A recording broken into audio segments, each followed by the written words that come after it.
আসসালামু আলাইকুম। আশা করছি আপনারা সকলেই ভালো আছেন এবং সুস্থই আছেন। বাংলাদেশের শেয়ার বাজারে প্রতিনিয়তই নতুন নতুন কোম্পানি আইপিওর মাধ্যমে যুক্ত হয়। এরকমই একটি কোম্পানি হচ্ছে ওষুধ খাতের টেকনো ড্রাগস লিমিটেড।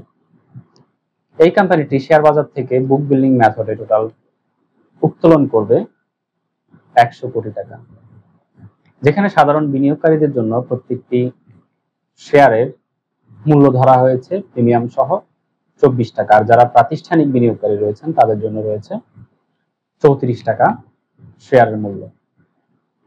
এই কোম্পানিটির শেয়ারের জন্য যারা আবেদন করেছেন আইপিওর মাধ্যমে তারা শেয়ার অলরেডি বরাদ্দ পেয়েছেন, বিও অ্যাকাউন্টেও জমা হয়েছে শেয়ার।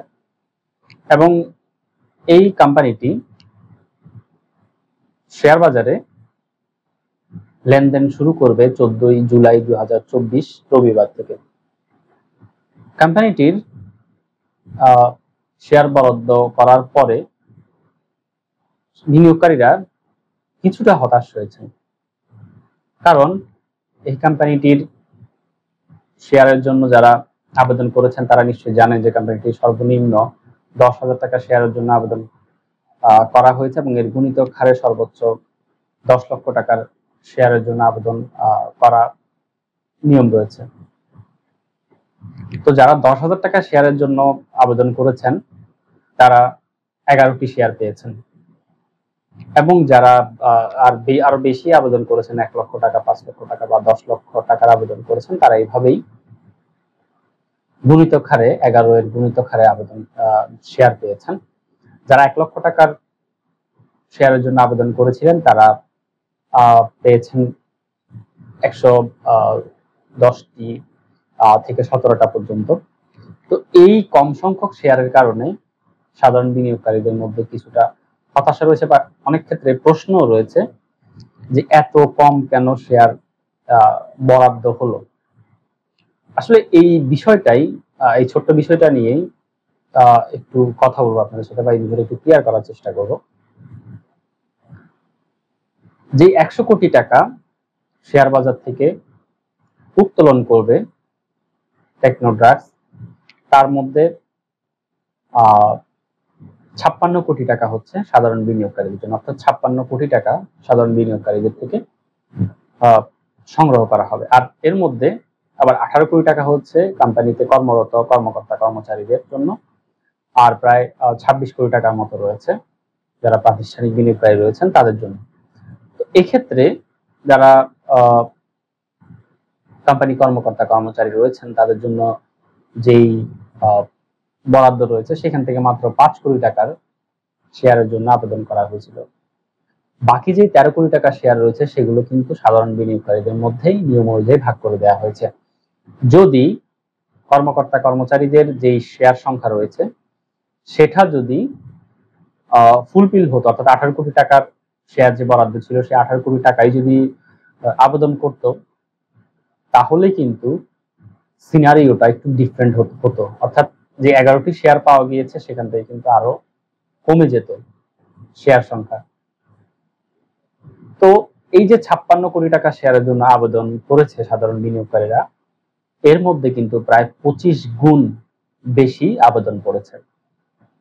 25 গুণ বেশি আবেদন করার কারণে শেয়ার সংখ্যা কমে গিয়েছে। যারা নন রেসিডেন্ট বাংলাদেশি হিসেবে যারা আবেদন করেছেন তারা পেয়েছেন 10,000 টাকার এগেইনস্টে 20টি শেয়ার। তো এই কারণেই সাধারণ বিনিয়োগকারীদের মধ্যে কিছুটা হতাশা রয়েছে যে কম কেন হয়েছে। অনেকেই চিন্তা করেছেন বা আশা করেছিলেন যে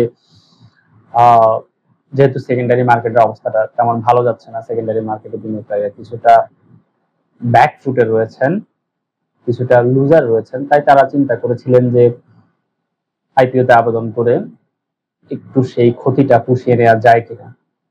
এক্ষেত্রে অনেকেই টাকা অনেক বেশি বেশি আবেদন করেছেন, প্রায় 2 লাখ, 5 লাখ, ইভেন 10 লাখেরও অনেকেই আবেদন করেছেন। কনসলিডেটেড লিস্টটা দেখলেই বোঝা যায় 10,000 টাকার শেয়ারের জন্য যারা আবেদন করেছেন এর থেকে অনেক বেশি পরিমাণে আবেদন করেছেন 1 লাখ, 5 লাখ কিংবা 10 লাখ টাকার শেয়ারের জন্য। অনেকেই ঋণ করেছেন, লোন নিয়ে তারপর আবেদন করেছেন, বা আত্মীয় স্বজনের কাছ থেকে টাকা পয়সা নিয়ে আবেদন করেছেন, কিন্তু এই আবেদন করার ফলেও, অতিরিক্ত আবেদন করার কারণে শেয়ার সংখ্যা কমে গিয়েছে। Bangladesh securities and exchange commission এই ক্ষেত্রে, অর্থাৎ এই শেয়ার আবেদন করার ক্ষেত্রে বুক বিল্ডিং মেথডে বা শেয়ারের সংখ্যা বিবেচনা করে পরবর্তীতে পদক্ষেপ গ্রহণ করবেন বলেই আমি মনে করি। কারণ এত হিউজ পরিমাণে আবেদন করার সুযোগ দিলে অনেকেই বিভিন্নভাবে আবেদন করার চেষ্টা করে থাকেন, আর এজন্যই এই শেয়ার বরাদ্দের সংখ্যা কমে গিয়েছিল। 10,000 টাকা শেয়ারের জন্য যখন আপনি আবেদন করেছেন, তখন আপনি প্রায় 417টা শেয়ারের জন্য আবেদন করেছেন, কিন্তু সেখানে মাত্র শেয়ার পাওয়া গিয়েছে 11টি। এটা সত্যিকার অর্থেই খুবই হতাশাজনক বিষয়। তাই যারা সাধারণ বিনিয়োগকারী রয়েছেন, ক্ষতিগ্রস্ত, তারা যেন উপকৃত হন আইপিও এর মাধ্যমে শেয়ারে আবেদন করে, সেই বিষয়টা যেন Bangladesh securities and exchange commission চিন্তা ভাবনায় রাখেন। আর এই কোম্পানিটি, লটারি পদ্ধতিটা বন্ধ হয়ে যাওয়ার পরে বেশ কিছু কোম্পানি যুক্ত হয়েছে শেয়ার বাজারে আইপিও এর মাধ্যমে, কিন্তু এই কোম্পানিটা সবচেয়ে কম শেয়ার পেয়েছে এই কোম্পানির মাধ্যমে সাধারণ বিনিয়োগকারীরা যারা আইপিও তে আবেদন করেছেন। সো বিনিয়োগকারীরা হতাশ না হয়ে শেয়ার বাজারের সাথে যুক্ত থাকুন এবং আইপিও তে আবেদন করুন, এবং আপনি সেকেন্ডারি মার্কেটে বিনিয়োগ করার ক্ষেত্রে অবশ্যই জেনে বুঝে তারপরে বিনিয়োগ করুন। কারণ শেয়ার বাজারে বিনিয়োগ অত্যন্ত ঝুঁকিপূর্ণ। আপনার একটি ভুল সিদ্ধান্তই আপনার বিনিয়োগকে ঝুঁকিতে ফেলে দিতে পারে, আর আপনার একটি সঠিক সিদ্ধান্ত আপনার বিনিয়োগকে নিরাপদ রাখতে পারে। যারা শেয়ার বাজারে বিনিয়োগ করে ক্ষতিগ্রস্ত হন, তারা অনেকটাই হতাশ হয়ে যান, হতাশায় নিমজ্জিত হন। তাই আপনি আপনার পরিবার, আপনার অর্থের কথা চিন্তা করে অবশ্যই আপনার বিনিয়োগকে নিরাপদে রাখুন। বর্তমানে পাইপলাইনে তেমন নতুন কোনো কোম্পানির আইপিও আবেদনের বিষয়টি নেই। নতুন যদি কোনো কোম্পানির আইপিও আবেদন শুরু হয়, তাহলে অবশ্যই সেটি অ্যাজ ফর সলিউশন 7 এর মাধ্যমে ইনশাআল্লাহ আপনারা জানতে পারবেন। শেয়ার বাজার সহ বিভিন্ন অর্থনৈতিক বিষয়ে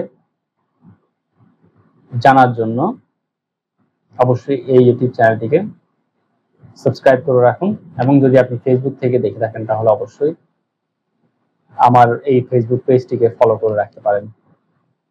এসএমই প্ল্যাটফর্মে কয়েকটি কোম্পানি রয়েছে পাইপলাইনে, যেগুলো খুব শীঘ্রই কাউন্সিল লেটার ইস্যু হবে এবং আবেদনও শুরু হবে। যারা এসএমই প্ল্যাটফর্মে বিনিয়োগকারী রয়েছেন তারা প্রস্তুতি নিয়ে রাখতে পারেন। এই কোম্পানিগুলো সম্পর্কেও খুব শীঘ্রই আমি আপনাদের জন্য ভিডিও নিয়ে আসবো। সবাই ভালো থাকবেন, নিরাপদে থাকবেন এবং সুস্থই থাকবেন। আসসালামু আলাইকুম।